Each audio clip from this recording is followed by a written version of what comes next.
सच्चिदानंद रूपाय विश्वोत्पत्ति आदि हेतवे तापत्रय विनाशाय श्री कृष्णाय वयम नमः।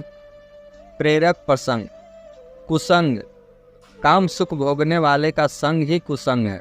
जिसे इस जन्म में ईश्वर की प्राप्ति करनी हो उसे काम सुख भोगने वाले का तुरंत त्याग कर देना चाहिए, अन्यथा पतन होने में देर नहीं लगती। इस संबंध में सौबरी ऋषि का दृष्टांत माननीय है। सौबरी ऋषि कठोर तपस्या करके सिद्ध हो गए।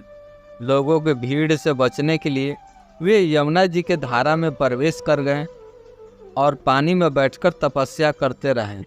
सौबरी ऋषि के मन में सूक्ष्म अभिमान घर कर गया।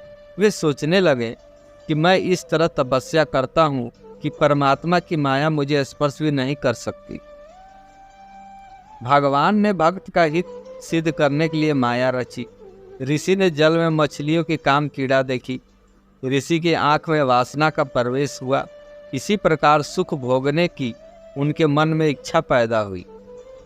उनकी उम्र 85 वर्ष की हो गई थी, किंतु उन्होंने तपस्या छोड़ दी और विवाह करने की इच्छा से मानधाता राजा के पास गए। मानधाता के पास 50 कन्याएं थी। ऋषि ने विवाह के लिए एक कन्या की मांग की।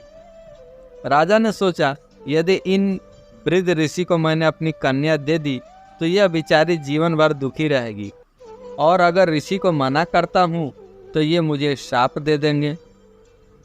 अतः राजा ने ऋषि से कहा, आप राजमहल में पधारिए। जो कन्या आपको पसंद करेगी उसी के साथ आपका विवाह कर दूंगा।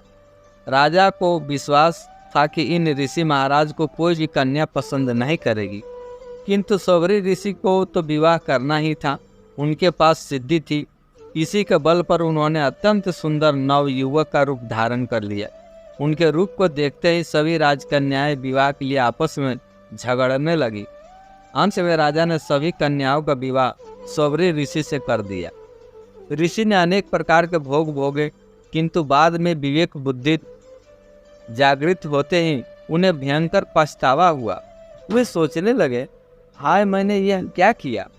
मैं तपस्वी से विलासी बन गया, मेरा लक्ष्य चूक गया। ऋषि सब कुछ छोड़कर फिर तपस्या करने के लिए बैठ गया। सौबरी ऋषि ने स्वयं के चरित्र से यह शिक्षा प्रदान की कि कामी और विलासी मनुष्य के बीच में रहकर ब्रह्म को प्राप्त करना अत्यंत कठिन है। लक्ष्य प्राप्त करना हो तो कुसंग से बचो और सत्संग करो। संत वचन। समस्त संग्रहों का अंत विनाश है। लौकिक उन्नतियों का अंत पतन है। संयोग अंत वियोग है और जीवन का अंत मरण है। अतः मनुष्य यदि मृत्यु का चिंतन करे तो उसके मन में कभी बुरे विचार नहीं आ सकते। राधे राधे।